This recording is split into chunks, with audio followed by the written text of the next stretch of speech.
नमस्कार, UPSC quick revision series में आपका स्वागत है। आज हम भारतीय संसदीय प्रणाली के एक सबसे शक्तिशाली और सम्मानित पद लोकसभा अध्यक्ष यानी लोकसभा स्पीकर पर चर्चा करेंगे। अध्यक्ष न केवल लोकसभा की बैठकों की अध्यक्षता करते हैं, बल्कि वे सदन के मुखिया यानी हेड और इसकी शक्तियों और विशेष अधिकारों के संरक्षक भी होते हैं। यह पद संसदीय लोकतंत्र के सुचारू संचालन के लिए अत्यंत महत्वपूर्ण है। तो आज की विषय सूची इस प्रकार है।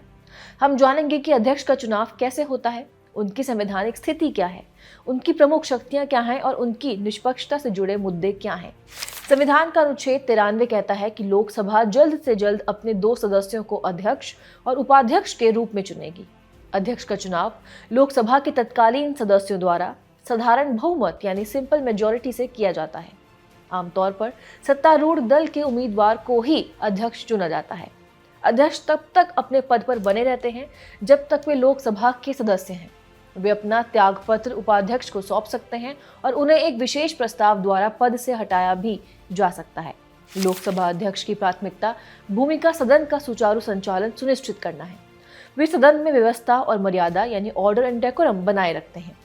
सदन की कार्यवाही के संचालन के लिए वे नियमों की व्याख्या करते हैं और उनका निर्णय अंतिम होता है। वे ही गणपूर्ति यानी कोरम की कमी होने पर सदन को स्थगित कर सकते हैं। वे सदन में निर्णायक मत का प्रयोग करते हैं। निर्णायक मत का मतलब है कि वे सामान्य स्थिति में मतदान नहीं करते, बल्कि केवल तब वोट देते हैं जब किसी प्रस्ताव पर मत बराबर हो जाते हैं।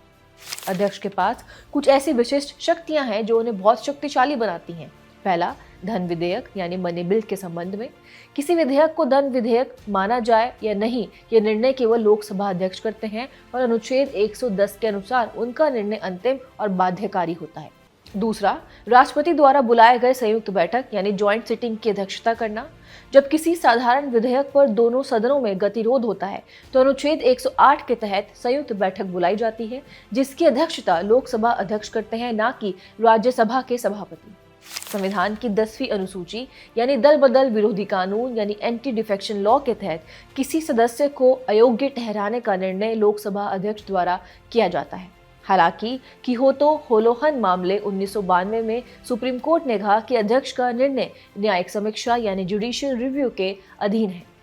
अध्यक्ष को हटाना आसान नहीं है। उन्हें अनुच्छेद 94 के तहत तत्कालीन समस्त सदस्यों के बहुमत यानी इफेक्टिव मेजोरिटी द्वारा पारित प्रस्ताव से ही हटाया जा सकता है, जिसके लिए 14 दिन की पूर्व सूचना अनिवार्य है। अध्यक्ष से निष्पक्ष होने की अपेक्षा की जाती है। वे सदन के संरक्षक होते हैं, ना कि किसी पार्टी के। उनकी स्वतंत्रता सुनिश्चित करने के लिए उनका वेतन भारत की संचित निधि यानी कंसोलिडेटेड फंड ऑफ इंडिया पर भारित होता है, जिस पर संसद में मतदान नहीं होता। हालांकि भारत में अध्यक्ष अपने राजनीतिक दल से औपचारिक रूप से इस्तीफा नहीं देते, जैसा कि ब्रिटेन में होता है।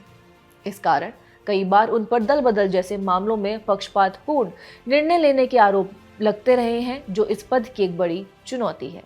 चलिए अब कुछ अभ्यास प्रश्नों के माध्यम से अपनी समझ को परखते हैं। आज के विषय में बस इतना ही। और कौन सा विषय आप रिवाइज करना चाहते हैं हमें कमेंट करके जरूर बताइएगा। और तब तक के लिए देखते रहिए विजन IAS।